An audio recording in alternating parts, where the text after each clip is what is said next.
Hey guys. Hey guys, Weekly Piano here. Today we're going to do a lesson that was requested specifically about jazz introductions. We're going to start with Autumn Leaves, but first I'm going to test my sound because we're doing this live like we do a lot of our live lessons.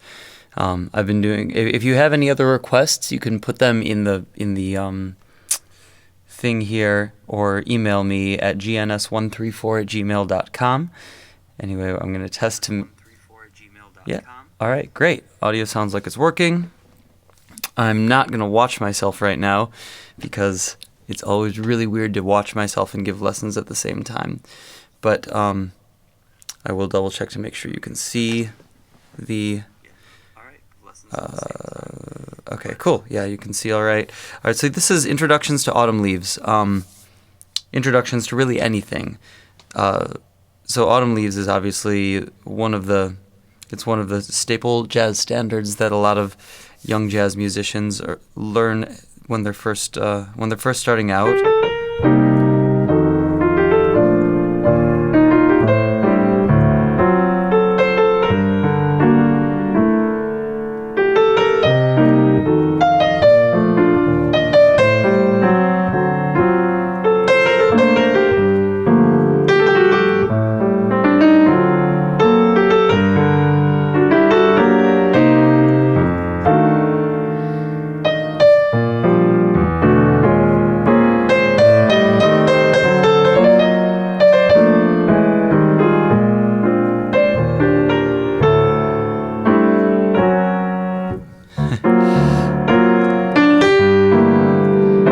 Okay, so that's Autumn Leaves. To do an introduction to Autumn Leaves, you can draw from all sorts of different places in the jazz world, but one of the really common things to do, which you'll hear Keith Jarrett, for example, do this on his version, is he will start with the last half of the B section. So the last little bit of the melody. In this case, it's...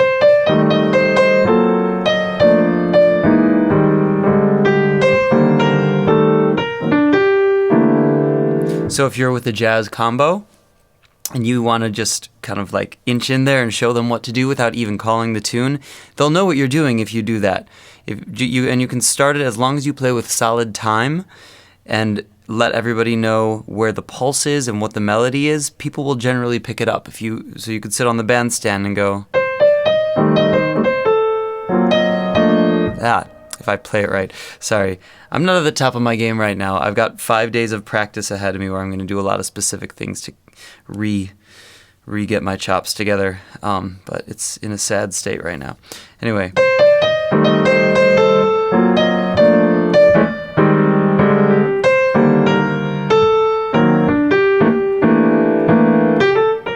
And then the band will come in right there with you if they know what they're doing. If they don't know what they're doing, then maybe they won't. And so another kind of cool jazz introduction is you could play the melody rubato as if you're with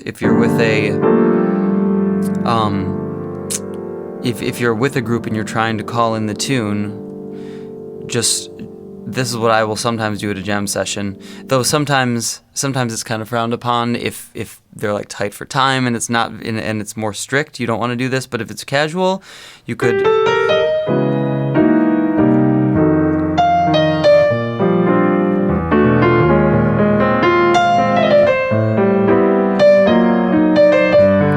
Embellish the melody a little bit, you know?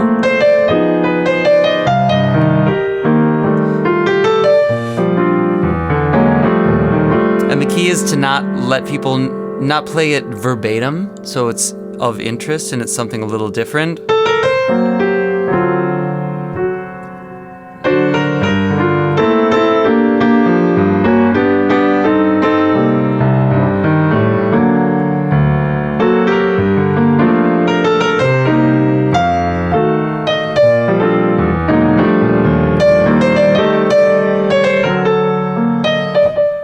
And then, what I told you before, do that at the end. Put it in time.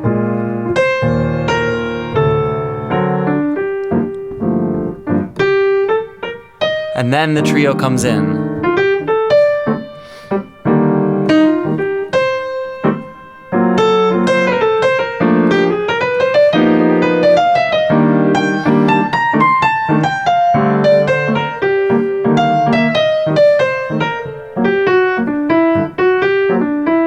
I'm sorry, I'm embellishing now. All right, so those are some that are specific to Autumn Leaves, but there are also intros you can do that can be applied to any jazz standard, and one of them is the laying on the 5 in the bass. So let's just say we're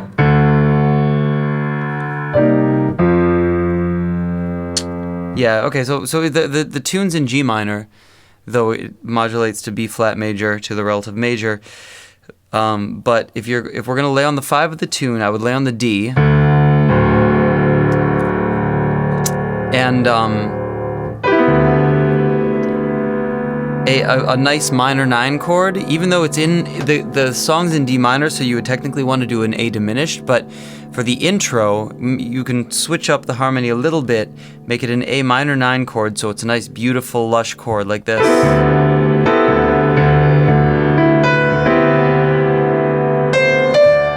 And then here's another kind of cool trick. Well, okay, first let me give you the most simple version of that.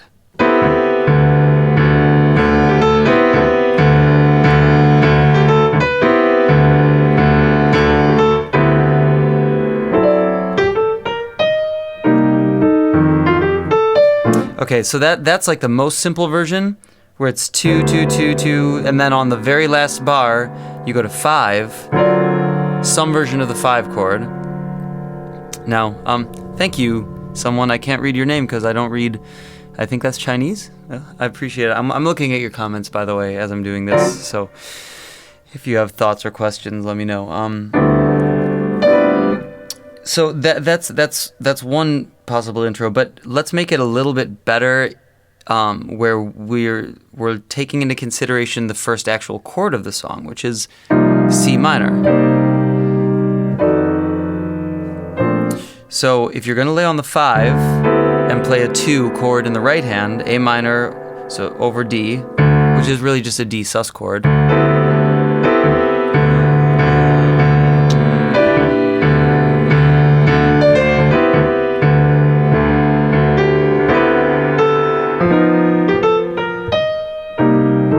Now see what I did there? I did the A minor over D, but then on the very last chord, instead of going to the 5, I went to the 5 of the 2 chord.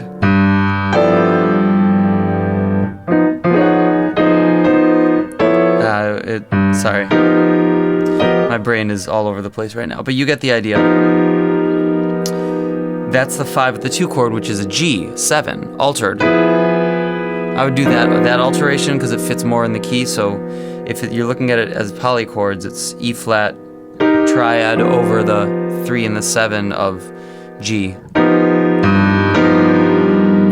So let me do that again.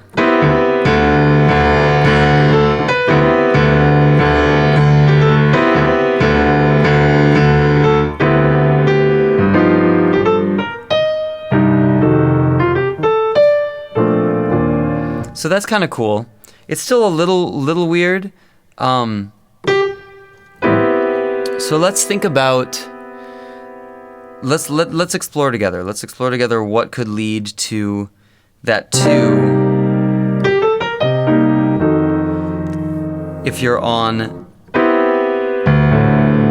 the 5, or maybe we need to switch the. Actually, I've got an even better idea. This is what we're going to do. We're going to be deceptive. Here's an even better intro than that.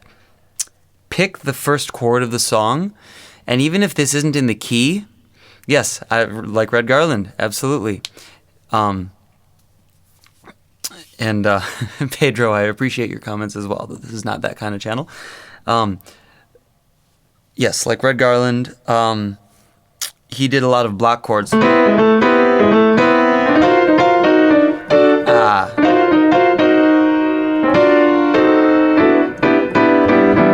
He did that stuff. I'm really not good at it, but I've got little bits of it. Anyway, we're leading to the 2, so let's just lay on the 5 of the 2. I don't know why I didn't think of this at the beginning.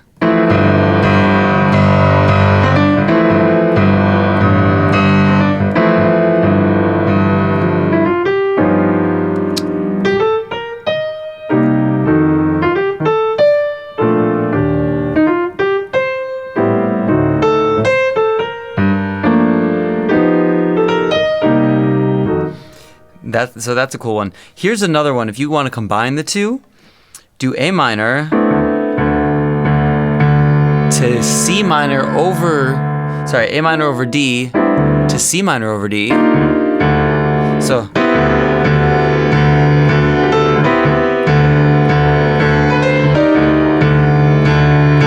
actually do it twice as fast.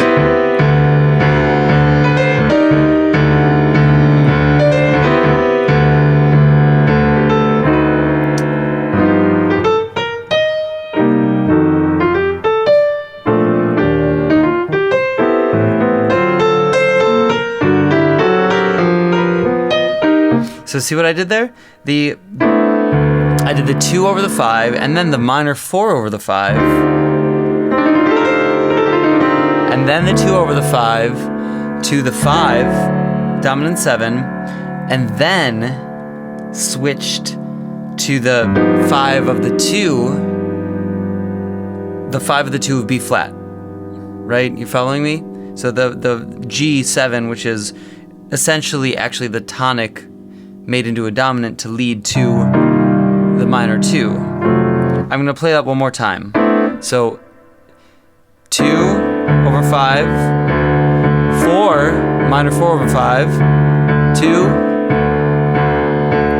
5, 1, 7,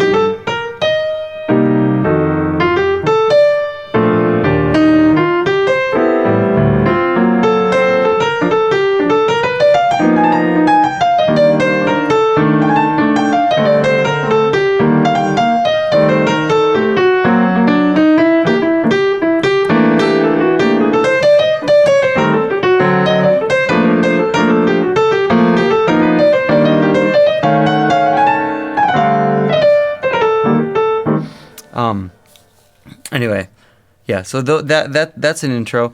Also, if you have if you want to dial it back and be even more simple, there's the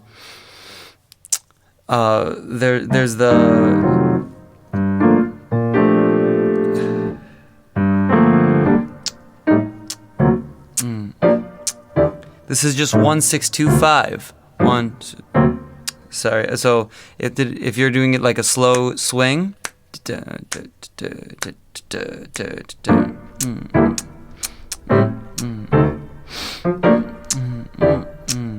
And this is something that can be called with the group.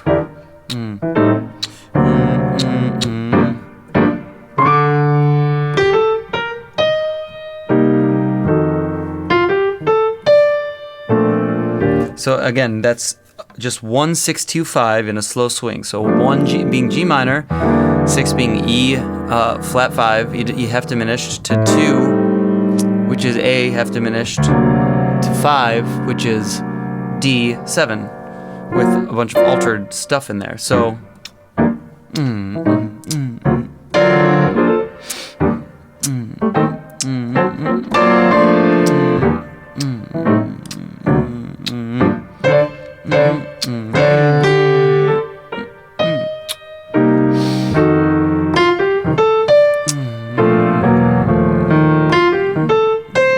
wrong melody, but that's okay.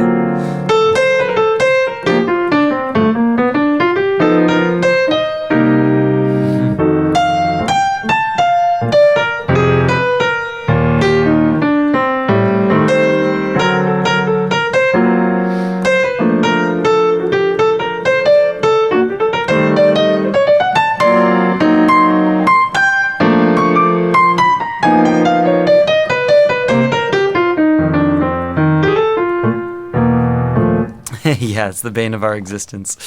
We like to improvise. So anyway, that's also that's another introduction. Now, if you want to really go like way out there as far as jazz introductions, you can arrange something beforehand with the group that you're going to play with, and then you can go. You pick your end goal, and you can do almost anything. Like chromatic planing is a fun thing. So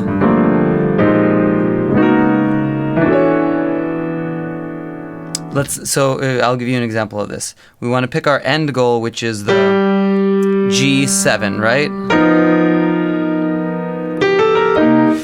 Now, if we do chromatic planing and we want to do, let's just start on G sus, and then go up a minor third, and then up a minor third. Actually, no, I'm sorry. Start on B flat sus, so that if you go up 4 minor thirds, or 3 minor thirds, so you start here, then up a minor third, up a minor third, and up a minor third, you end on the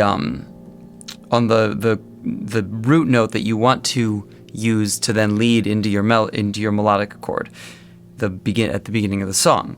So sus here, sus here,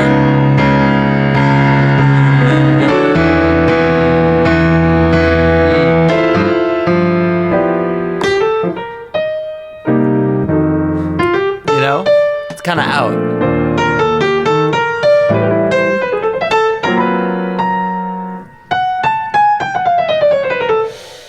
That's the idea. And you can even go make a weirder pattern, like as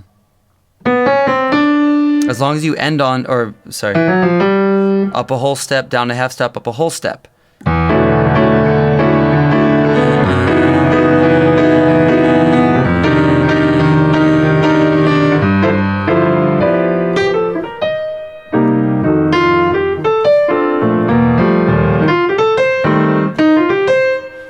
You get the idea. Yeah. So, in conclusion, remember the 1-6-2-5 one. That's the easiest that you can do with a group, or laying on the 5.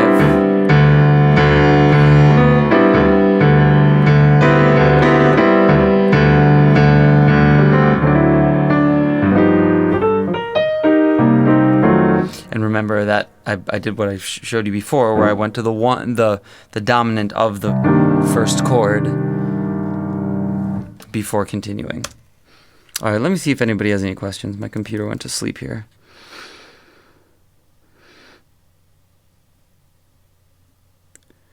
Oh, you want this to be a ballad? 'Cause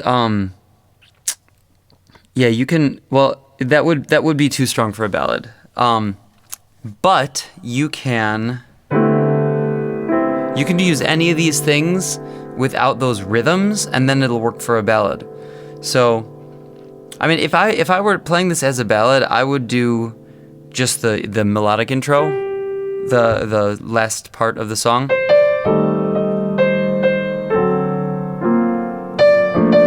Sorry, like that. I want to do it well for you.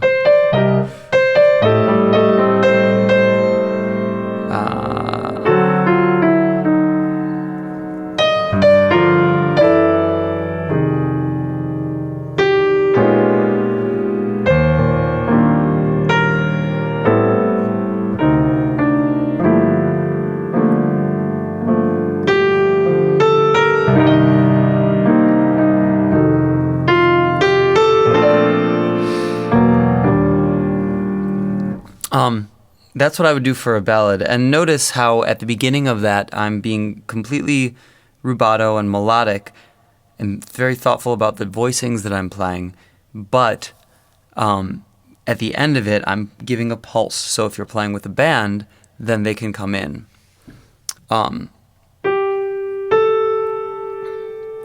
And yeah, Keith Jarrett does some stuff like that. I mean, Keith Jarrett's intro to this is just so incredible. He does he takes the motif. I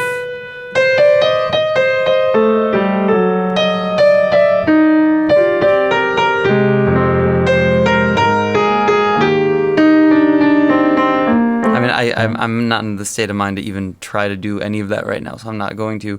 But he takes the motif and develops it so incredibly. I'll have to check out that recording of It Could Happen to You, of the Keith Jarrett It Could Happen to You. But that's what I would. But then you could even do that other stuff as in a ballad context, like laying on the 5.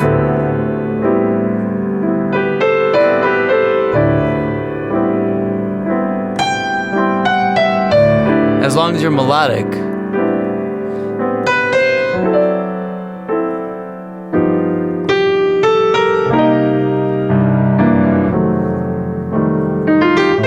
I'm trying to think about what I'm going to say and play piano at the same time. It's really, really hard. I promise you I'm better than that.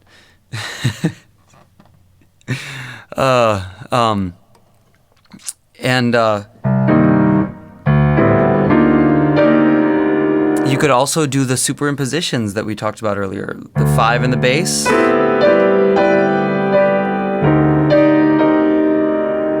And the 2 on the top. So A minor, but then switch to C minor. Or switch to C minor with the major 7. So A minor, 9, to C minor with the major 7. And then maybe you could even do A minor with the major 7. And then to C minor with the major 7.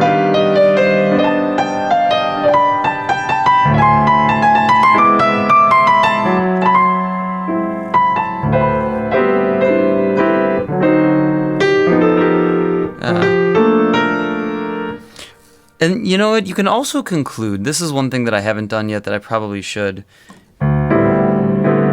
So if it's a ballad,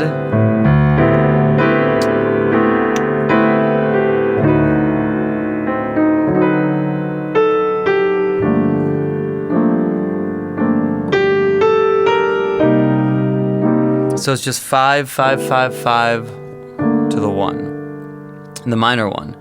And actually, here's another fun one. If you want to quote the Miles Davis and Cannonball Adderley recording, so you just get that line from the recording, but it's like...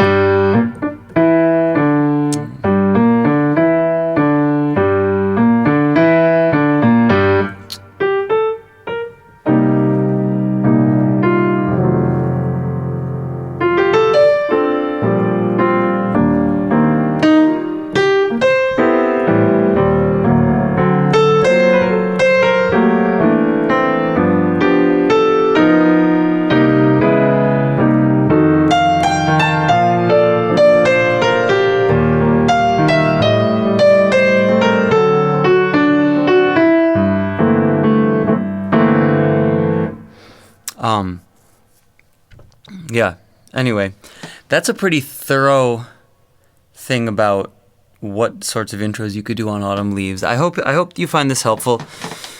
I'm going to practice this week and get better for you, so next time I come and play for you, I can give you some more specifically insightful information. I might turn the camera on a little bit when I'm practicing. If you want any other specific things, email me or message me here. And or if you want like little lessons for yourself or any of that stuff.